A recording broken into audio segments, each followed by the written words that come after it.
इस वक्त मैं स्वामी प्रसाद मौर्य के घर के बाहर हूँ। देखिए उनका आवास है यहाँ पर, ये सरकारी आवास उनका हुआ करता था, मैं ये बोलूँगी, क्योंकि अब ये आवास खाली हो रहा है। आपको बता दें कि स्वामी प्रसाद मौर्य का जो सामान है यहाँ से निकाला जा चुका है और स्वामी प्रसाद मौर्य उनका जो निजी आवास है गोमती नगर में, वहाँ पर वो चले गए हैं। जिस तरीके से देखिए ये उत्तर प्रदेश चुनाव चले हैं और उत्तर प्रदेश चुनाव के दौरान ही काफ़ी जो नेताओं ने अपना दल बदला है, उनमें से एक स्वामी प्रसाद मौर्य भी रहे हैं। स्वामी प्रसाद मौर्य ने बीजेपी छोड़ समाजवादी पार्टी ज्वाइन की। समाजवादी पार्टी में जाने के बाद उन्होंने बीजेपी पर कई सारे आरोप मंडे। उन्होंने कहा कि देखिए बीजेपी सरकार ने उन्हें मौर्य समाज के लिए, ओबीसी समाज के लिए, दलित समाज के लिए काम नहीं करने दिया था, तो यही कारण रहा था कि उन्होंने बीजेपी छोड़ समाजवादी पार्टी को ज्वाइन कर लिया था। अब फाजिल नगर सीट से वो लड़े, फाजिल नगर सीट से बोल रहे थे कि इस बार सारे जो वोट हैं स्वामी प्रसाद मौर्य को जाएंगे। और काफ़ी सारे हमने स्वामी प्रसाद मौर्य के जो बयान देखे थे, उनमें स्वामी प्रसाद मौर्य ये बोलते हुए नजर आ रहे थे कि इस बार वो बीजेपी को पटखनी देंगे,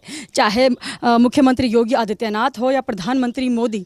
अब दोनों का ही जो जादू है वो उत्तर प्रदेश में नहीं चलेगा। इस बार स्वामी प्रसाद मौर्य समाजवादी पार्टी में शामिल होकर बीजेपी सरकार को पटखनी देंगे। लेकिन यहाँ पर आपको बता दें कि इन चुनावों के दौरान खुद स्वामी प्रसाद मौर्य चारों खाने चित हो गए हैं। स्वामी प्रसाद मौर्य अपनी ही विधानसभा सीट से हार गए हैं और वो भी देखिए कई वोटों से वो हारे हैं।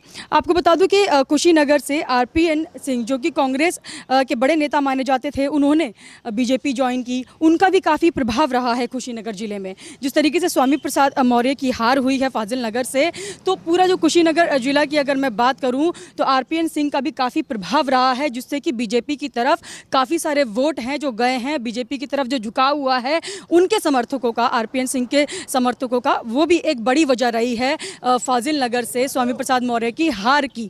वहीं आपको बता दूं कि स्वामी प्रसाद मौर्य के साथ ही ओपी राजभर देखिए बहुत बयानबाजी कर रहे थे। ओपी राजभर भी बीजेपी छोड़कर समाजवादी पार्टी के साथ गठबंधन की है। गठबंधन करने के बाद ओपी राजभर के बयान भी कुछ इसी तरीके से थे कि बीजेपी का जो सुपड़ा है वो साफ करना है इस बार उत्तर प्रदेश से, और उत्तर प्रदेश की जो जनता है वो बीजेपी को नहीं चुनेगी, बीजेपी को वोट नहीं देगी। तो काफ़ी सारे ऐसे बयान थे इन लोगों के, वायरल हुए थे। ओपी राजभर भी देखिए कुछ ज़्यादा कमाल नहीं कर पाए हैं इस बार, और जिस तरीके से बयानबाजी बोल रहे थे कि बीजेपी का सुपड़ा साफ करना है, लेकिन बीजेपी का सुपड़ा साफ नहीं हुआ। बीजेपी पूर्ण बहुमत से इस बार सरकार बनाने में कामयाब हो गई है। वहीं आपको बता दें कि जो गठबंधन था समाजवादी पार्टी के साथ, वो इतना कुछ खास काम नहीं कर पाया है। और अगर मैं बात करूं देखिए दूसरे गठबंधन की, जो कि जयंत चौधरी के साथ समाजवादी पार्टी का हुआ था, समाजवादी पार्टी के साथ जयंत चौधरी ने भी गठबंधन किया। अब जयंत चौधरी के जिस तरीके से बयानबाजी यहाँ पर आ रहे थे, एक आपने उनका वीडियो भी देखा होगा जिसमें जयंत चौधरी ये बोलते हुए नज़र आ रहे थे अपने समर्थकों से कि देखिए जयंत को इतना वोट दीजिए कि जो बीजेपी की चर्बी है वो उतर जाए। तो बीजेपी की चर्बी उतारने की बात जयंत चौधरी कर रहे थे, लेकिन यहाँ पर देखिए जयंत चौधरी को भी हार का सामना करना पड़ा, और जो ये सपा और आरएलडी का जो गठबंधन था वो कुछ काम नहीं आ पाया, खासा ये कमाल नहीं दिखा पाया। 111 में से 8 सीटें जो है आरएलडी के पाले में गई। आपको बता दें कि 8 सीटों में ही जयंत चौधरी जो है सिमट गए। इसके बाद देखिए अगर मैं बात करूं साल 2017 की, तो साल 2017 में 277 सीटों पर जयंत चौधरी ने अपने विधायक उतारे थे, लेकिन उस वक्त भी 266 विधायक जो है उन्होंने अपनी जमानत जब्त कराई थी।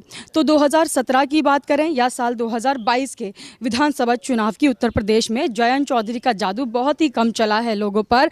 और जयंत चौधरी का जो गठबंधन करने का मकसद था समाजवादी पार्टी के साथ, और अखिलेश यादव ने भी देखिए गठबंधन जो किया था यही सोचकर किया था कि जो जाट वोट है वो समाजवादी पार्टी के पाले में आएंगे, वो क्योंकि जयंत चौधरी को देखकर समाजवादी पार्टी को वोट देंगे। वहीं देखिए 111 सीटें जो है समाजवादी पार्टी को मिली है।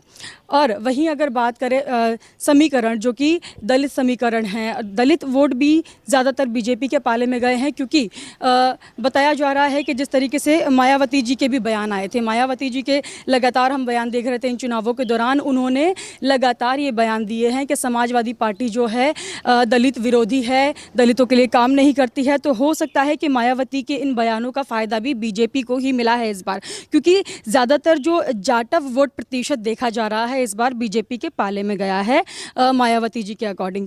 और वहीं आपको बता दूं कि बीजेपी का जो समीकरण रहा शुरू से, चाहे वो साल 2017 में था, साल 2017 में कानून व्यवस्था को लेकर आए थे, महिलाओं की सुरक्षा को लेकर आए थे, क्योंकि उत्तर प्रदेश में सबसे बड़ा मुद्दा महिलाओं की सुरक्षा को ही लेकर रहा है शुरू से ही। और इसी पर उत्तर प्रदेश में योगी आदित्यनाथ ने काम किया है। सबसे पहले कानून व्यवस्था, महिलाओं को सुरक्षा दी, फ्री राशन दिया, उसके बाद जो दलित वोट बैंक है वो अपनी तरफ किया, क्योंकि दलितों को काफ़ी सुविधाएं भी पहुंचाई है। और साथ ही आपको बता दें कि जो योगी आदित्यनाथ का बुलडोज़र बाबा के नाम से जो योगी आदित्यनाथ की छवि उत्तर प्रदेश में बनी है, तो उसको देखते हुए भी लोग काफ़ी प्रभावित हुए हैं उत्तर प्रदेश के उनसे।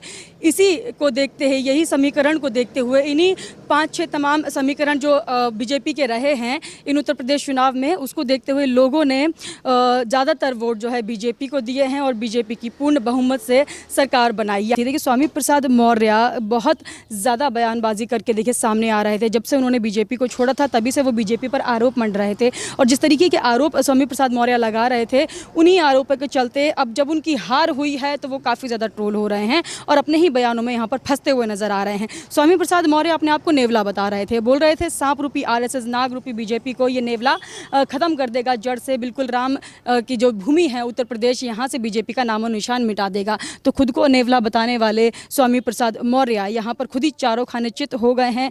बीजेपी का सुपड़ा साफ करने की बात कर रहे थे, योगी मोदी को नाच नचाने की बात कर रहे थे, पटकनी देने की बात कर रहे थे, तो खुद ही जनता ने उनको ऐसी पटकनी दी है कि वो चारों खाने चित हो गए हैं और अपनी ही सीट से लगभग 40 से 44 हज़ार के आंकड़े से उनको हार हुई है। 40 से 44 हज़ार वोटों से उनकी बहुत भारी बहुमत से हार यहाँ पर होती दिखी है। और जिस तरीके से देखिए बीजेपी कैंडिडेट ने 1 लाख से ऊपर के वोट हासिल किए, उसी प्रकार से स्वामी प्रसाद मौर्य के 71,000 वोट बताए जा रहे हैं और 44,000 वोटों से उनकी हार बताई जा रही है। अब मैं आपको बता दूं कि उनकी बेटी का भी इस पर बयान आया है, संघमित्रा मौर्य। संघमित्रा मौर्य से जब बातचीत हुई तो संघमित्रा मौर्य ने बताया कि हार जीत चलती रहती है, अगर उनके पिताजी हार गए तो कोई बात नहीं, बीजेपी जीती है उससे उन्हें खुशी है। लेकिन संघमित्रा मौर्य जिस तरीके से चुनाव प्रचार भी करती हुई नजर आई थी अपने पिताजी के लिए, फाजिल नगर में बताया जा रहा था कि वो अपने पिता के चुनाव प्रचार में शामिल हुई थी और उनके लिए प्रचार करती हुई नजर आ रही थी। लेकिन इस पर संघमित्रा मौर्य ने कहा था कि वो चुनाव प्रचार नहीं कर रही थी।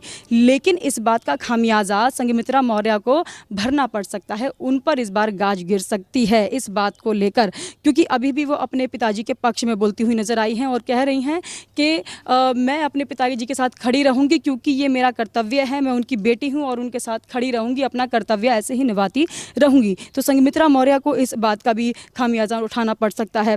और साथ ही देखिए स्वामी प्रसाद मौर्य शर्मनाक हार के बाद उनका बयान आया है, बयान में बोल रहे हैं कि हारने के बाद अपने लोगों के लिए काम करता रहूँगा, जबकि बीजेपी में रहने के बावजूद वो कुछ काम नहीं कर पाए थे और बीजेपी पर आरोप मढ़ रहे थे कि बीजेपी ने दलित समुदाय के लिए उन्हें काम नहीं करने दिया, इसलिए समाजवादी पार्टी में वो शामिल हो रहे हैं। लेकिन समाजवादी पार्टी में शामिल होने के बाद भी, अखिलेश यादव के साथ काम आने के बाद भी उन्हें अखिलेश यादव के नाम का कोई फ़ायदा ही नहीं हुआ। जनता ने उन्हें सरे से नकार दिया, फाजिल नगर की जनता ने उन्हें सरे से नकार दिया है और भारी आंकड़े के साथ उनकी जो हार है वो यहाँ पर देखी गई है। तो स्वामी प्रसाद मौर्य जिस तरीके से बयान दे रहे थे, अपने ही बयानों में फंस गए हैं वो, और अपने ही बयानों के चलते देखिए जिस तरीके से वो हारे हैं तो जनता ने उन्हें सरे से नकार दिया है। तो आप हमें कमेंट करके ज़रूर बताइएगा आपका इस पर क्या कहना है। हमारे साथ ऐसे ही बने रहिए। धन्यवाद।